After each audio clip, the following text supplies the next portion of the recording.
On February 1st, 2023, a Chinese spy balloon was spotted over Billings, Montana. It traveled over much of the United States before the U.S. Air Force shot it down over the Atlantic. The incident made international headlines, but just 2 days later, another lesser-known incident occurred over Montana. Was it a balloon or something else? February 3rd, 2023, Billings, Montana. Military veteran Dolly Mills Moore is finishing up her workday when out of the corner of her eye, she sees something zoom past her window. Check it out. There's what looks like a trail of smoke pointing toward the ground, as if something has crashed or been shot down. Several seconds in, a flash fills the sky. She's not sure what to think. I was in, shock. I wasn't sure what I was witnessing or videotaping.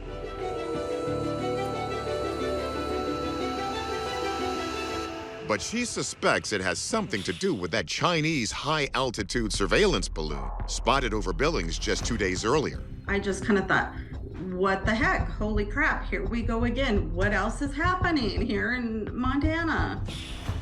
Journalist MJ Benaya says the heightened state of paranoia sweeps Dolly's video into virality. People started asking natural questions. Is this another balloon? Is something happening? Are we being attacked?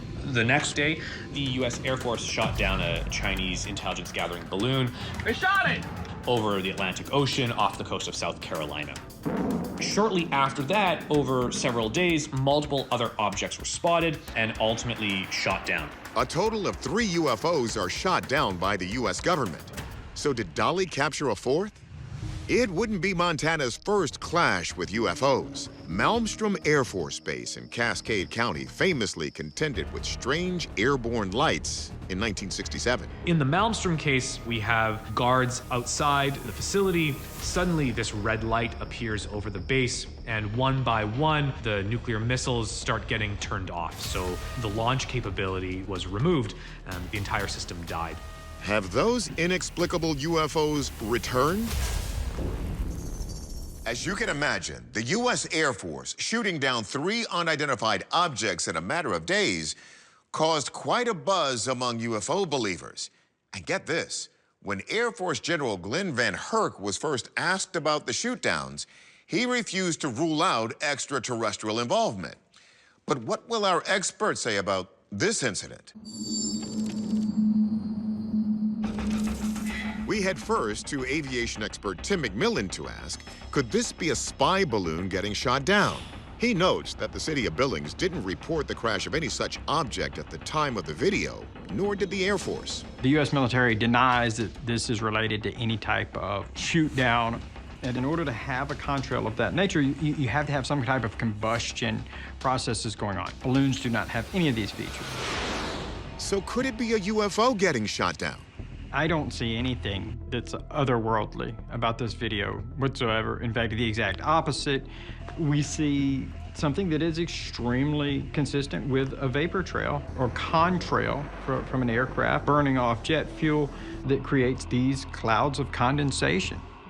As for the sudden uptick in UFO, particularly UFO shootdowns, we can likely blame enhanced radar. U.S. officials confirmed that they boosted radar capabilities and more closely scrutinized U.S. airspace in the days following the Chinese spy balloon incident, which likely led to the increased detection of regular old airborne clutter. Nothing that I see in this video appears to be inconsistent with the normal contrail that would be expected from a conventional aircraft, even though it appears to be going down. I think that's just an artifact relative of where you're filming it, but in reality, it's traveling the curvature of the Earth. But if it is just a regular plane contrail, why don't we see these things all the time? Meteorologist Juan Hernandez considers the conditions. February 3rd, 2023 was a fairly chilly day in Billings, Montana. When we look at the satellite view, clouds covered much of the sky, which tells me that there is enough humidity that allowed for the development of contrails. Well, that leads me to believe that the exhaust coming out of an airplane is releasing water vapor. The water vapor freezes fairly quickly and then creates a cloud. That doesn't explain the big flash in the sky, but Hernandez has an idea. During cloudy conditions, if you move the camera one way or another, the newer cameras will try to adjust for brightness. And I think that's what we're looking at here. That bright flash that we saw was the camera trying to correct for the changes in lighting. Our verdict? Plain contrail, likely unrelated to the spy balloon that passed overhead days earlier. But we're grateful for Dolly's vigilance nonetheless.